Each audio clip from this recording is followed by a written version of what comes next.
Salam alaika ya Rasul, salam alaika ya Habib, salam alaika salawatullah alaika.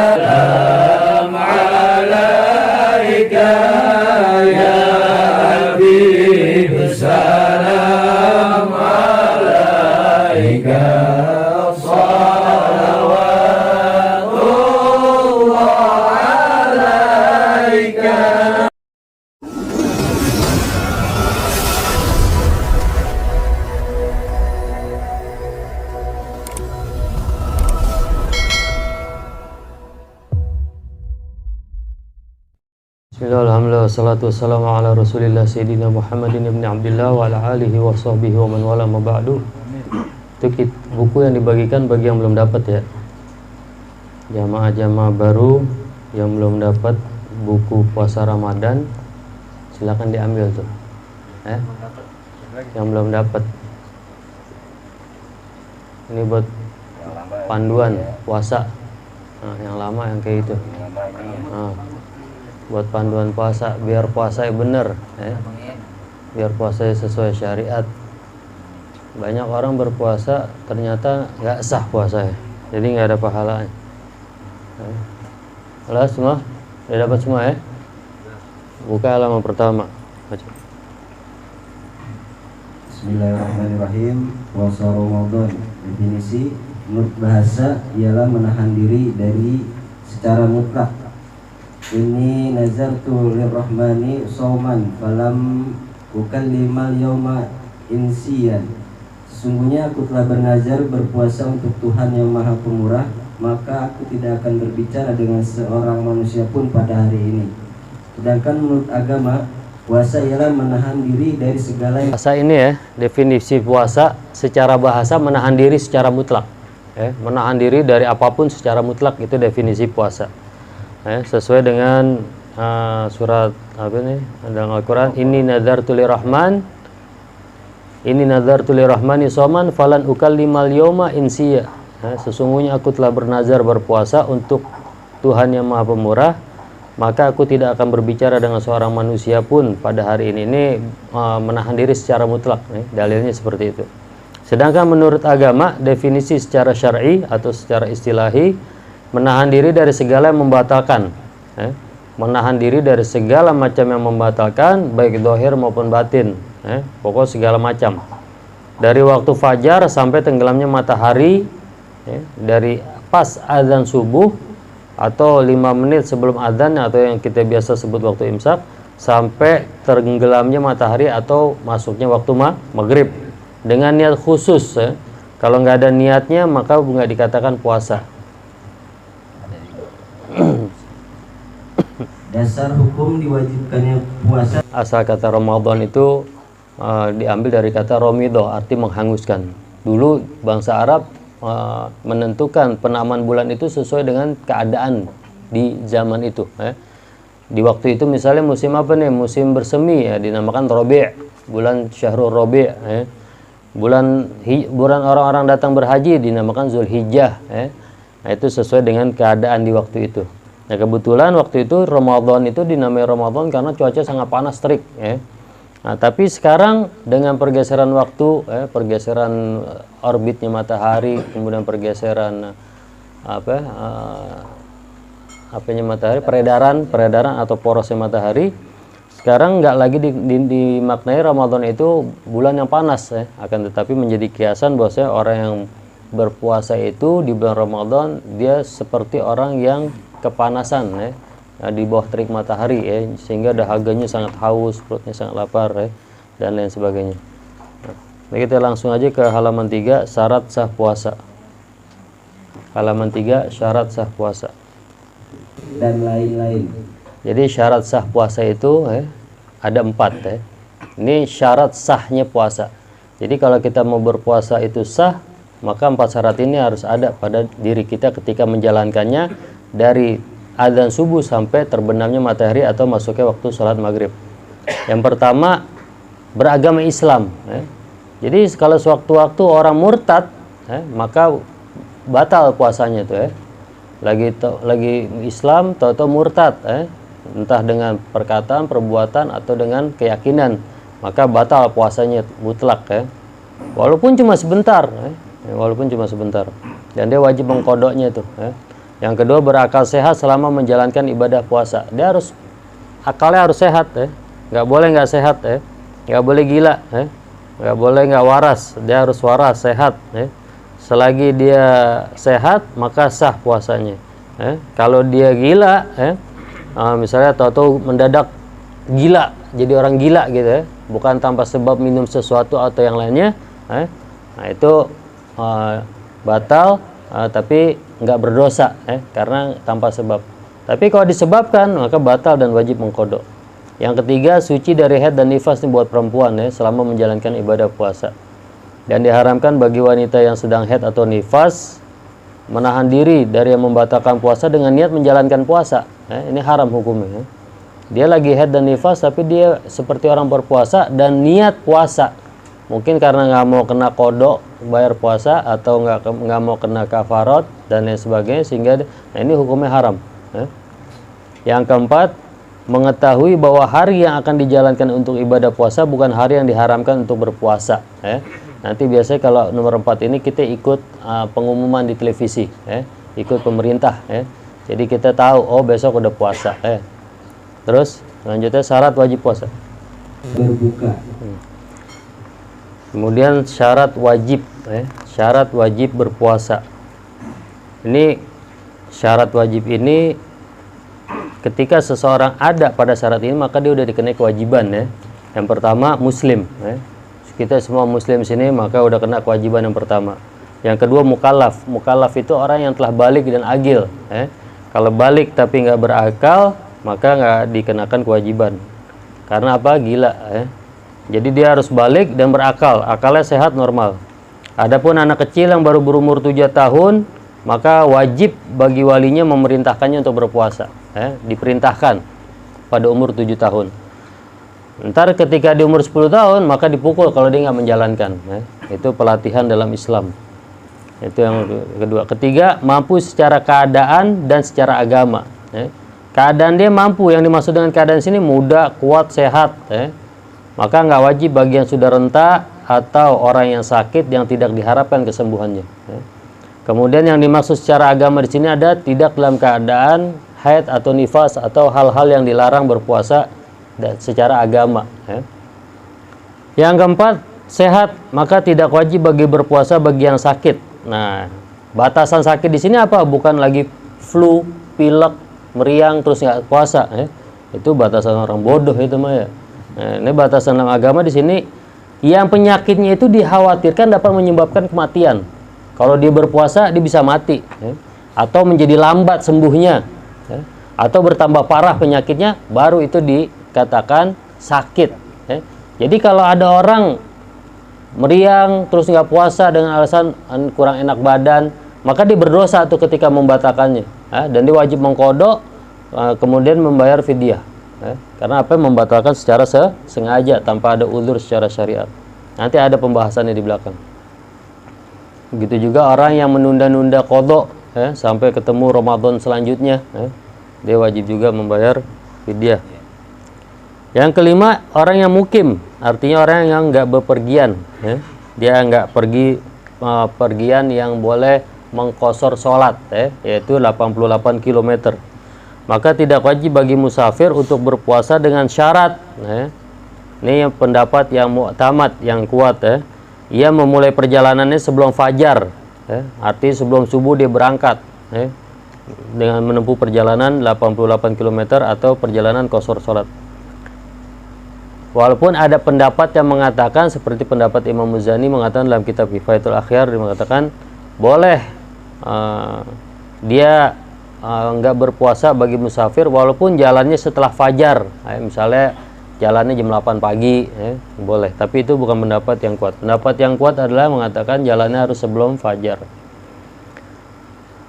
Dan wajib atasnya bagi seorang musafir ini apabila tidak mau berpuasa, dia niat tarakhus. Tarakhus itu keringanan, ketika akan makan dan minum dalam perjalanannya.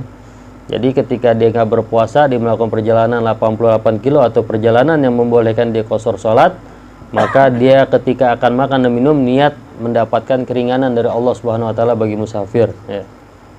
Tujuannya apa? Tujuannya agar membedakan antara iftar mubah dengan iftar lainnya. Iftar itu arti memakan, dengan memakan secara mubah hukumnya, dengan makan lainnya. Begitu juga bagi orang yang sakit yang tidak bisa diharapkan lagi kesembuhannya, maka dia kan nggak berpuasa. Nah, setiap kali dia ingin makan dan minum di bulan puasa, dia harus niat tarakhus, bukan sekonyong-konyong dia habok, dia kunyah, dia telan, nggak bisa begitu. Dia harus menghormati bulan suci Ramadan. Makanya cuma orang yang mengerti hukum-hukum agama yang mengerti kemuliaan dan keagungan bulan Ramadan. Ini ulama sampai membuat seperti ini tuh karena apa? Karena begitu mulianya bulan Ramadan, sampai ada orang nggak berpuasa pun karena disebabkan keringanan yang didapat dari Allah, diharuskan niat ketika akan menyantap, niatnya untuk menjalankan tarakhus atau keringanan. Dan orang yang sangat kelaparan, maka orang yang begitu juga orang yang sakit yang nggak bisa diharapkan lagi sembuhannya, dan juga orang yang sangat kelaparan, maka orang-orang seperti ini wajib atasnya niat tarakhus, niat menjalankan keringanan ketika akan makan dan minum. Adapun bagi musafir, apabila berpuasa tidak memberatkannya, maka afdalnya bagi dia untuk berpuasa. Namun apabila memberatkan, maka baginya berbuka dan atasnya qadha. Terus rukun puasa. Rukun puasa. Yang pertama niat, baik puasa yang wajib seperti Ramadan dan lainnya. Rukun puasa ada dua. Pertama niat. Ini mau puasa apapun, mau wajib, mau sunnah, mau mubah, itu wajib niat karena itu merupakan bagian dari rukun. Maka kalau ada orang sekonyong-konyong nggak makan nggak minum tanpa niat, maka nggak dikatakan ibadah puasa. Walaupun perbuatannya seperti orang berpuasa. Nah, lafaz niat puasa Ramadan, nawaitu shoma ghadin an adai fardhi syahri ramadhana. Ada yang ramadhana, ada ramadhani, jadi jangan disalah-salahin. Hadis sanati lillahi ta'ala. Nah, untuk kita nanti nih di awal malam tarawih, malam pertama tarawih, maka kita niat buat sebulan penuh. Nanti para DKM insya Allah ngerti nih, kalau di daerah sini insya Allah pada ngerti. Paham ya? Jadi dia niat untuk sebulan penuh. Jadi sekiranya di tengah-tengah bulan puasa dia lupa niat, dia tetap sah puasanya. Karena dalam mazhab kita Imam Syafi'i, niat itu wajib untuk satu puasa. Jadi makanya setiap malam habis raweh itu dilafalkan niatnya karena itu wajib untuk berpuasa. Nah, jadi kadang nih kita ntar males nih tengah-tengah bulan puasa suka nggak taraweh, apalagi udah mau akhir-akhir nggak taraweh deh tuh, sehingga nggak melafalkan niat. Nah, maka di awal taraweh pada ke masjid dah tuh, nanti para DKM atau marbot atau imam akan melafalkan niat buat 1 bulan ke depan, sehingga ketika kita nggak melafalkan niat atau lupa, maka tetap sah puasa kita. Karena kalau lupa niat pun dianggap nggak berpuasa. Dalam mazhab kita Imam Syafi'i, 1 niat, 1 puasa untuk 1 niat. Jadi ketika dia lupa, maka dia wajib mengqadha. Makanya harus hati-hati tuh. Makanya di akhir zaman ini banyak orang merasa telah menjalankan ibadah, tapi di mata Allah nol. Karena apa? Nggak sesuai dengan aturan agama. Dia lupa niat, bahkan nggak sahur. Mending nggak sahur, nggak sholat subuh, bangun pagi langsung kantor, mandi tuh air masuk kuping, mandi kan ngantor. Di kantor ngelihat perempuan seksi timbul hasrat, dia mau pulang merasa wah puasa full sebulan, ternyata puasanya nol. Ini kenapa nggak sesuai dengan aturan agama? Antum-antum yang Allah telah berikan kesempatan nih, gunakan kesempatan ini untuk memahaminya. Yang lalu biarlah berlalu, sekarang perbaiki yang ke depan. Yang kedua, meninggalkan sesuatu yang menyebabkan batalnya ibadah puasa secara sadar tanpa paksaan, maka tidak menjadi batal puasanya orang yang makan dan minum sebab lupa atau dipaksa atau sebab kebodohan yang dianggap uzur oleh agama, seperti hidup jauh dari ulama atau orang yang baru mengenal Islam, dia nggak tahu ini batal atau enggak, itu dianggap uzur. Tapi uzurnya ini selagi dia mau belajar. Kalau dia nggak mau belajar, maka nggak dianggap uzur. Kemudian sunnah-sunnah Ramadan. Menyegerakan berbuka. Menyegerakan berbuka apabila telah benar-benar yakin masuknya waktu berbuka. Jadi arti menyegerakan begini, dengar azan langsung makan. Bakwan di mulut, tahu di mulut, es kelapa di mulut. Bukan seperti itu. Dengerin dulu tuh azan. Dengerin azan sampai azan selesai, baca doa azan, baru makan. Makan itu sunnahnya kurma dulu 3. Bukan bakwan, gorengan semua ditelan. Lontong, tahu, bakwan dipotek-potek dikasih. Bukan seperti itu nggak sunnah. Makanya habis buka pada mules, pada dobol, akhirnya nggak terawih. Karena nggak sesuai dengan aturan agama. Jadi aturan agama itu pertama menyegerakan berbuka dengan yakin udah azan, bukan ragu. Udah belum udah belum. Udah kayaknya mah.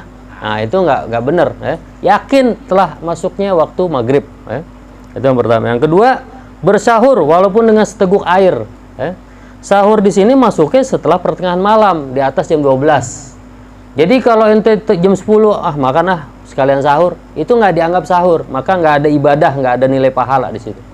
Sahur itu dianggap bersahur di atas jam 12 lewat. Jam 1, jam 2 ente makan, niat sahur, kemudian ntar bangun subuh, itu baru dianggap sahur. Jadi banyak nih orang sekarang jam 10, jam 11 makan sekalian sahur. Bodoh dia itu. Itu nggak dianggap bersahur. Sahur itu setelah di atas jam 12. Yang ketiga, mengakhirkan waktu sahur 15 atau 20 menit sebelum masuk waktu azan. Ini sebenarnya mendisiplinkan kita agar makan tuh jangan lama-lama. Ada orang makan sampai setengah jam, sampai sejam. Ini buang-buang waktu dimakan. Ini mendisiplinkan agar bersegera. Yang keempat, berbuka dengan kurma. Nah ini sunnahnya kurma dulu.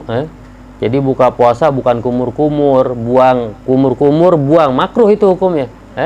Karena ini sama juga mengeledek. Baunya mulut ini kotoran. Sementara di mata Allah baunya mulut orang berpuasa itu bagaikan bau misik. Nanti kumur-kumur nanti buang airnya. Ini makruh. Jadi disunahkan sebelum minum apapun makan kurma dulu. Walaupun rada-rada lengket tapi itu sunnahnya. Kalau dilihat dari sisi kesehatan itu sangat terbukti membawa dampak kesehatan. Nah kalau nggak ada kurma, kan nggak punya kurma, susah banget hidup. Air zam-zam mustahil, lebih mahal. Biasanya kurma dapat dari kantor-kantor nih kalau yang kerja. Kalau yang nganggur biasa dari masjid. Takjil di masjid numpang di musola nggak apa-apa, itu emang buat orang berpuasa. Jadi ente jangan malu. Kecuali ente nggak berpuasa ikut takjil di masjid. Itu benar-benar memalukan. Nah kalau nggak ada air zam-zam, air biasa. Jadi kalau di rumah udah nggak ada korma nggak ada, mustahil ada zam-zam. Air biasa ada tuh ente minum. Setelah minum air biasa, misalnya ada manisan madu atau kismis, ini lumayan mahal juga nih, mustahil ya ada. Air biasa ujung-ujungnya kolak, kalau nggak sirup. Nah itu. Pokok urutannya seperti itu, ikut itu urutan sunnah. Kemudian membaca doa tuh, baru selesai makan, baru baca doanya. Jadi sebelum menyantap hidangan itu baca Allahumma barik lana fima razaqtana wa qina azab. Kemudian selesai Allahumma lakasumtu. Selesai makan udah kenyang, Allahumma lakasumtu bika amantu wa ala rizqika aftartu dhahabadh dhama wa abtalatil uruq wa thabatal ajru insyaallah. Itu doanya. Jadi bukannya pas azan Allahumma lakasumtu, ente belum makan, belum membatalkan. Tahu-tahu Allahumma lakasumtu. Nah, kemudian yang kena menyediakan takjil bagi yang berpuasa. Orang yang menyediakan takjil buat orang yang berpuasa, maka dia mendapatkan pahala seperti puasa orang itu. Makanya berlomba-lomba dia tuh nyediain takjil ke masjid-masjid atau musola. Dan mengajak muslimin sekitar agar berpuasa dengan benar. Kalau kayak aneh nih nyediain takjil kadang bingung. Kenapa? Karena yang berbuka orang-orang piru nih, yang puasanya pada kagak bener. Jadi buat apaan? Di sendiri nggak ada pahalanya. Kata Rasul, kamin soimin laisa lahu min siyamihi illa ju' wal atos. Berapa banyak orang berpuasa tapi nggak ada pahala bagi puasanya tersebut kecuali nahan lapar dan haus. Oke, kadang anda mau nyediain takjil bingung, anda lihat muka-muka orang-orang kagak benar puasanya. Kalau ente kan kagak ngerti, tetap dapat pahala. Anda yang ngerti ini yang repot ya. Makanya milih jarang keluar rumah, nggak pernah keluar rumah kalau bulan puasa. Makanya bulan puasa nggak terima tamu, kecuali di bawa amplop.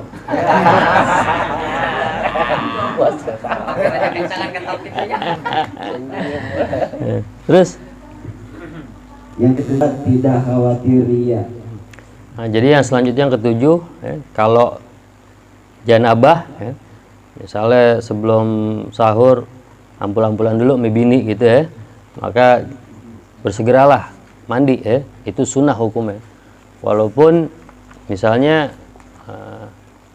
dia ampul-ampulan jam 1 malam, terus ketiduran, bangun pagi mandi janabah nggak apa-apa, karena mandi yang disyariatkan. Jadi sekiranya ada air kemasukan nggak disengaja, nggak membatalkan puasa. Karena mandi janabah, wudhu itu mandi-mandi yang disunahkan, mandi Jumat dan lain sebagainya. Jadi diusahakan sebelum fajar itu sudah dalam keadaan suci, bersih, mandi. Kemudian yang ke-8, mandi sunnah setiap malam bulan suci Ramadan setelah maghrib. Jadi ntar misalnya pengumuman besok puasa, malam itu ente mandi. Pengumuman besok puasa, malam itu ente mandi sunnah. Sunnah. Tujuannya mandi ini untuk memberikan semangat pada badan. Jadi kadang kita kalau lelah nih dari luar, terus pulang, apalagi pulang buka puasa, makan kenyang, bawaannya mau rebah, badan lemah. Tapi kalau kita mandiin jadi semangat, jadi seger lagi, sehingga bisa menjalankan tarawih. Ini kebanyakan orang jarang menjalankan tarawih itu, alasannya udah capek kerja, kemudian makan kebanyakan, habis makan bawaannya rebah, ngantuk. Emang kagak niat tarawih. Makanya diusahakan mandi, dimandiin. Itu disunahkan oleh Nabi Muhammad untuk mandi, tujuannya itu agar segar lagi, jadi bisa menjalankan tarawih. Yang ke-9, menjaga sholat tarawih dari awal bulan sampai akhir bulan. Yang ke-10, menjaga sholat witir, khususnya witir bulan Ramadan, karena ada 3 kemuliaan. Nah, ini hanya bisa dikerjakan di bulan Ramadan nih. Pertama, disunahkan berjamaah, witir bulan Ramadan, beda dengan witir di luar bulan Ramadan. Witir di luar bulan Ramadan ngerjainnya masing-masing di rumah, tapi kalau di bulan Ramadan berjamaah. Kemudian disunahkan mengeraskan bacaan di bulan Ramadan. Yang ketiga, membaca doa kunut di malam ke-16, pertengahan akhir bulan Ramadan. Itu pendapat yang kuat. Jadi di malam ke-16, di malam ke-16 baca kunut sampai malam ke-30. Kemudian banyak tadarus, tapi bukan sekedar baca, Ini banyak orang sekarang gurunya juga kagak ngerti, nggak ngerti makhorijul huruf, nggak ngerti tajwid, tapi ngajar tadarus di masjid-masjid, sehingga dia sendiri nggak ngerti, si jamaah ini niati tadarus juga kagak ngerti. Tadarus itu artinya darrosa yudarisu atau tadarrosa ya tadarrasu, belajar, mengkaji. Bukannya baca Quran selesai udah bubar, salam baca mah sejus ngerti kagak. Itu bukan tadarus. Tadarus itu mempelajari, mengkaji. Jadi harus ada ustadz memang yang hadir untuk mengajarkan di situ. Baca satu ayat, jelaskan tajwidnya, atau baca satu ayat, jelaskan maksudnya ayat ini apa. Kalau ada kalau ada hukum agama di situ dijelaskan, oh hukumnya ini maksud dari ayat ini hukum untuk ini begini begitu. Bukan ngumpul di masjid baca Quran, baca belepat-belepot, tajwid kagak ngerti, arti nggak ngerti, nggak tahu di mana berhenti dan nggak tahu di mana harus lanjut. Satu juz setiap malam ngerti kagak, nggak ada faedahnya. Bukan seperti itu yang dituntut, Yang dituntut oleh agama itu bukan seperti itu. Tadarus itu artinya mengkaji, belajar. Bahkan kata Rasul, kamin qorin Quran wa Quran yal'anuh. Berapa banyak orang baca Quran tapi Quran malah melaknatnya. Kenapa itu? Karena dia nggak ngerti dari yang dibaca ini. Quran itu dikaji, bukan cuma sekedar dibaca, dipelajarin. Sehingga dia udah baca tapi Quran malah melaknatnya, karena dia nggak mengamalkan apa yang diperintahkan dalam Al-Quran, karena disebabkan ketidakpahaman. Makanya harus ada satu guru yang mengajarkan Al-Quran. Kemudian memperbanyak amalan sunnah, seperti rawatib, qobliyah isya, ba'diyah isya, kemudian sholat duha, sholat tasbih, dan lain sebagainya. Ini sholat-sholat seperti ini udah jarang orang kerjain ya. Tasbih, oh ente boro-boro ente mah. Tasbih, ente ngerjain. Hujan nih, Citayam 2 bulan nggak berhenti. Ente ngerjain sholat tasbih, Citayam hujan 2 bulan nggak berhenti. Ini sholat tasbih lumayan lama ini. Setiap gerakan 70 tasbih ente.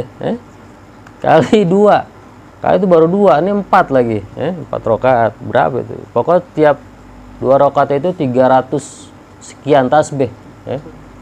Boro-boro. 5 waktu aja buru-buru tasbih. Mustahil. Itu yang kedua. Yang ke-13, memperbanyak perbuatan baik seperti sedekah, hadir pengajian, iktikaf, silaturahmi dan sebagainya. Kalau bisa silaturahminya jangan dah Ini silaturahmi ini perlu ilmu perlu menahan hawa nafsu. Bulan puasa itu silaturahmi, kepanasan, kehujanan udah aneh batal puasa. Udah diam-diam di rumah, hadir pengajian malam, sedekah, nyediain takjil di musola, iktikaf kalau bisa tuh mau beduk nongkrong di masjid. Niat iktikaf. Yang ke-14, bersemangat untuk mendapatkan malam Lailatul Qadar. Mustahil. Tapi ada rumus dari Imam Ghazali nanti Anda kasih. Jadi kalau permulaan puasa hari ini, nanti malam Lailatul Qadar jatuh di hari ini. Itu ada rumusnya nanti. Yang ke-16, melebihkan rezeki untuk keluarga. Biasa ngasih uang belanja 50.000. 15, berbuka dengan yang halal. Jangan boleh nyolong empang orang, Sin. Asli. Jangan pancing-pancing aja kalau sama orang. Yang halal Berbukalah dengan yang halal. Hasil keringat, jelas halalnya. Nggak perlu dijelaskan halal haram Orang gila juga tahu halal mana haram mana Yang ke-16, melebihkan rezeki untuk keluarga. Biasa ngasih uang belanja 50.000, tambahin 51.000.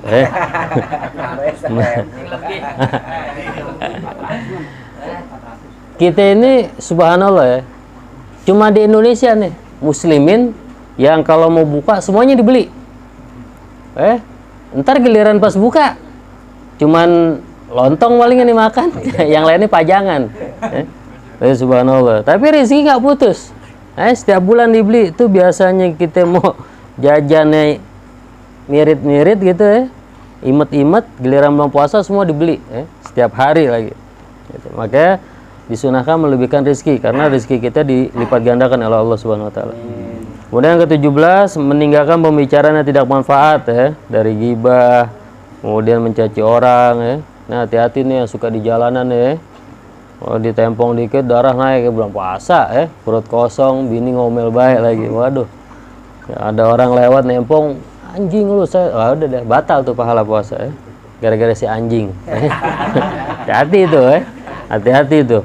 Tuh bulan puasa paling rentan tuh Ente udah nahan dari pagi sampai mau beduk, di tengah jalan udah 5 menit lagi mau beduk, ada orang bikin batal pahala puasa ente Babi, anjing, semua kebun binatang disebut batal pahala puasa ente sia-sia tuh nahan cuma dapat lapar dan haus. Paham tuh? Terus makruh sebagainya. Makruh bulan puasa nih, mengunyah kadang sambil nongkrong gigit-gigit daun Ada itu orang begitu. Ngotek daun, kunyah-kunyah, ada. Nah, ini makruh hukumnya. Kemudian mencicipi masakan tanpa ada keperluan. Ente siapa yang masak, ente nyicipin. Satu blok ente datangin rumah-rumah, Bu, saya cicipin sini batal. Batal itu Nah, itu hukumnya batal makruh, dan apabila tertelan bisa batal makruh, tapi kalau ketelan bisa batal. Jadi kalau istri ente yang masak, bukan ente yang nyicipin. Sini mah aku cicipin. Ya siapa yang masak, nggak bisa yang mencicipi itu yang masak Jadi ente jangan sosok lidah ente lidah chef ente lidah jelata ente. Apa juga enak di lidah ente, apalagi puasa lapar nggak bisa seperti itu Itu makruh, dan kalau ada yang ketelan batal puasanya. Yang ketiga, bekam canduk atau canduk yang menyanduk dan dicanduk hukumnya makruh, bahkan bisa menjadikan haram kalau sampai membatalkan puasanya kan karena lemah udah badannya kalau sampai batal jadi haram tuh. Yang keempat, kumur-kumur setelah berbuka. Pas azan, doa, itu kumur-kumur dulu. Kan ada tuh orang seperti itu. Kayaknya mulutnya udah banyak belatung kayaknya nih. Lebih banyak kuman. Itu hukumnya makruh. Dapat menghilangi keberkahan puasa itu sendiri. Yang kelima, mandi dengan berendam. Walaupun mandi wajib. Dan tidak membatalkan ibadah puasanya apabila kemasukan air walaupun tidak sengaja. Jadi kalau mandi yang disyariatkan itu nggak membatalkan puasa apabila ada kemasukan air ke dalam telinga jika tidak disengaja. Tapi cara mandinya ada aturannya, dengan cara mencibuk, mencibuk. Kemudian ada yang masuk nggak sengaja, itu nggak membatalkan. Tapi kalau berendam, batal. Kalau ada kemasukan, kecuali nggak kemasukan, hukumnya makruh. Kalau ada masuk, batal hukumnya. Yang keenam, bersiwak di siang hari bulan Ramadan. Walaupun ada pendapat mengatakan enggak. Seperti Imam Nawawi mengatakan enggak membatalkan karena hukum siwak itu sebelum adanya hukum puasa. Yang ketujuh, gebluk tidur siang hari bulan Ramadan, mentang-mentang puasa tidur. Kan puasa orang ibadah, tidur orang puasa itu ibadah, Beb. Ibadah piru ini. Kita di bulan puasa ini disuruh untuk bersemangat menghidupkan bulan Ramadan dengan ibadah, bukan dengan tidur. Nah, karena kalau orang banyak tidur dia bisa kehilangan keutamaan puasa. Apa keutamaan di keutamaan dari puasa itu? Menahan diri dari lapar dan haus. Itu keutamaan. Semakin berat, semakin besar pahalanya. Yang kedelapan, melakukan perkara-perkara yang dimubahkan seperti mencium aroma. Ente nongkrong di dapur orang yang maksudnya bisa Pak Selamat, mana Pak Selamat nggak datang ya? Di kampung. Oh, lagi di kampung. Dia ngongseng bumbu. Ente puasa-puasa nongkrong di warung. Wah. Nah, ini makruh hukumnya. Makruh ini. Mencium aroma berlebihan. Kecuali sekedar mencium bau parfum, misalnya pengen pakai parfum ini, baru dikasih kebetulan. Lain hal kalau ente udah tahu baunya seperti itu ente hirup-hirup, itu makruh. Kemudian menghabiskan waktu dengan menonton TV. Wah, bulan puasa nih beli CD 50 biji. Dari pagi ketemu pagi nonton atau main PS. Mau bahas loh sekarang. Pak Akbar, main PS makruh Kata bakar siang malam Pokoknya siang malam makruh hukumnya di bulan puasa apabila sampai habis waktu. Pak Abdul, belajar Pak Abdul, jangan main PS. Bagaimana ente? Ini bisa makruh, ini bisa menyebabkan haram atau menghabiskan waktu dengan mendengar musik dan lain sebagainya. Itu hukumnya makruh dan bisa menyebabkan haram. Lanjutnya, yang membatalkan puasa ini terbagi dua nih. Ada yang membatalkan pahala puasanya saja, atau yang kita sebut biasanya muhbitat kalau dalam kitab. Nah, ini banyak yang terjadi nih. Ente aneh yakin nih saat ini nih, pada nanti bulan puasa 1000% muslim ini puasanya nggak ada bener. 1000% puasanya ini nggak sesuai dengan aturan agama. Karena kalau kita lihat dari kehidupan mereka, dari bangun sahur sampai buka itu nggak sesuai dengan syariat. Ente pagi kerja mandi kan? Mandi, mandi itu disyariatkan ente untuk bekerja? Enggak. Mandi itu bukan mandi yang disyariatkan, mandi mubah. Mandi masuk air nggak sengaja, masuk air, kemudian sikat gigi, ada yang ketelan air odolnya, nah itu membatalkan. Ini nggak sadar, dan terulang bertahun-tahun. Makanya ntar nih di hadapan Allah ketika manusia dikumpulkan tuh banyak orang merasa dia udah beribadah, ternyata ketika ditimbang nggak ada amalnya, 0. Karena apa? Amalnya nggak sesuai syariat, nggak sesuai dengan aturan agama. Nah, tapi aneh yakin Bib, ibadahnya diterima. Nanti giliran lempangan ibadah yakin, giliran nggak punya beras puyeng. Ini yakin apa? Yakin tolol ini mah. Keyakinan tolol namanya. Giliran nggak punya beras puyeng, giliran nggak bisa bayar listrik puyeng, giliran nggak bisa bayar cicilan rumah puyeng, giliran lempangan ibadah yakin. Nah, tolol ini mah ya. Ini keyakinan orang tolol ini. Jadi Kalau ibadah kita ikut keyakinan masing-masing, nggak perlu ada agama, nggak perlu ada agama, hapus saja itu agama, kalau ikut keyakinan masing-masing. Oleh karenanya kita nih, Nabi itu sangat rahmah sama umatnya, sangat kasih sayang. Sampai Nabi mengajarkan tuntutlah ilmu dari momongan sampai liang lahat, arti nggak ada kata terlambat. Selagi kita mau berusaha, nggak ada kata terlambat. Gimana Beb kalau kita udah berusaha tapi keburu mati? Nah itu baru kasih sayang itu tuh. Allah Maha Pengasih lagi Maha Penyayang, Allah Maha Pengampun, itu di situ. Ketika kita udah berupaya belum maksimal keburu mati, nah itu baru Allah Maha Pengampun, Allah Maha Pengasih, Allah Ghafurur Rahim tuh di situ. Bukannya kita santai-santai Allah Ghafurur Rahim, Anda mah yakin tolol ini mah ya. Kalau gitu mah tolol ya. Dia pasrah tapi nggak ada upaya, ya tolol namanya. Ini banyak orang tolol sekarang makanya ente harus hati-hati nih. Nggak ada kata terlambat. Walaupun ente besok udah mau mati, ketika saat ini ente berupaya, berusaha, Allah akan berikan kasih sayang, Allah akan ampunin apa yang udah berlaku. Makanya terus berusaha ya. Nah, ini yang banyak terjadi ini yang membatalkan pahala puasa nih. Pertama gibah, membicarakan aib saudara seagama dengan penuh kebencian. Walaupun apa yang dibicarakan itu sesuai fakta si Anuh nih tukang tipu nih, kurang ajar deh nih. Walaupun benar dan satu kampung tahu emang tuh orang tukang tipu, tapi ketika kita membicarakan aibnya dengan penuh kebencian, maka dikatakan gibah dan membatalkan pahala puasa kita. Ingat pahalanya doang Wah, kalau pahalanya udah nggak ada, ngapain puasa Beb? Minum aja sekalian. Kalau ente batal pahalanya, ente nggak wajib kodok. Tapi kalau ente batalin puasanya juga dengan minum, wajib kodok, dosa juga ente, double. Karena apa? Membatalkan dengan sengaja, membatalkan dengan sengaja tanpa aturan syariat, dia wajib bayar fidyah. Kodok dan fidyah nanti ada di bagian akhir. Yang kedua, ngadu domba, namimah. Namimah ini memindahkan kalimat perkataan dari satu orang ke orang yang lain dengan tujuan biar berantem. Itu namimah. Yang ketiga, dusta atau berbohong. Nah, ini yang paling sering banyak nih, sering banyak terjadi bohong dari rumah pulang kantor atau pulangnya pura-pura lemah. Sampai rumah nggak puasa, padahal nggak puasa, pura-pura lemah terus ikut puasa. Atau ditanya sama bosnya, "Kamu begini?" Padahal iya, enggak Pak, bohong.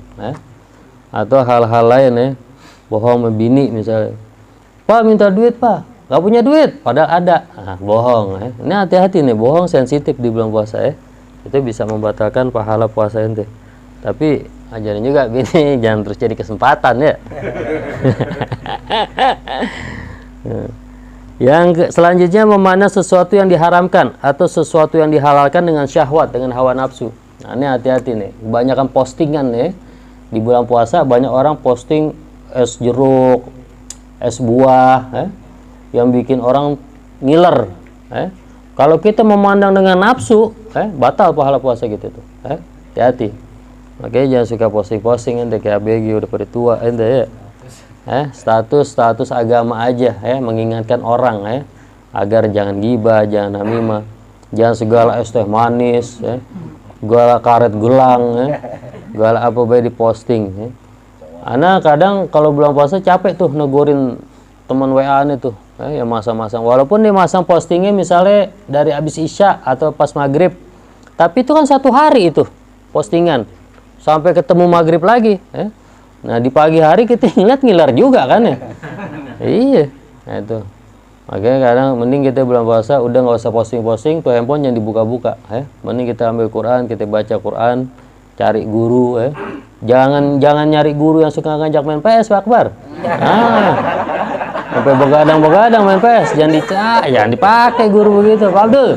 Aduh. Salah beri guru. Habis umur ente main PS. Lah PS sejam 2 jam kurang. Betul enggak? Apalagi bola seru-serunya itu permainan Emang kita digempur dengan 3F tuh, food, fashion, and fun. Fun itu diantaranya PS. Hati-hati ente dok, ente kori Quran ngelanat ente dok. Oh ini nih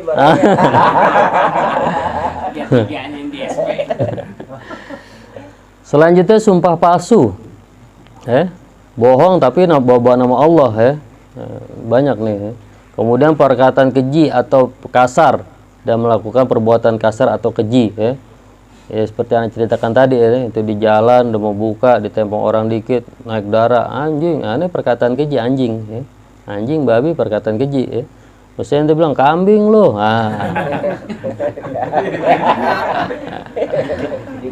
Ini guys. Tapi kalau ngomong kambingnya sambil naik darah teriak-teriakan nih perbuatan keji juga ya. Kambing loh anjing. Kambing. Sama ya. Nah ini dalilnya man lam yada qala zur wal amal bih falaysa lillahi hajatun fi an yada ta'amahu wa syarabahu. Pada siapa yang tidak meninggalkan perbuatan atau perkataan keji, maka tidak ada bagi Allah hajat di dalam dia meninggalkan makan dan minumnya. Jadi dia puasa tapi nggak diganjar pahala disebabkan itu. Itu yang membatalkan pahala puasanya saja. Nanti yang selanjutnya membatalkan ibadah puasa itu sendiri ada beberapa dan agak panjang nih ringkasannya ya. Bagi orang bersetubuh di bulan suci Ramadan ya, di siang hari bulan suci Ramadan, nanti penjelasannya panjang. Kita tutup hari ini karena tenggorokan anan juga udah capek. Wallahu a'lam bishawab.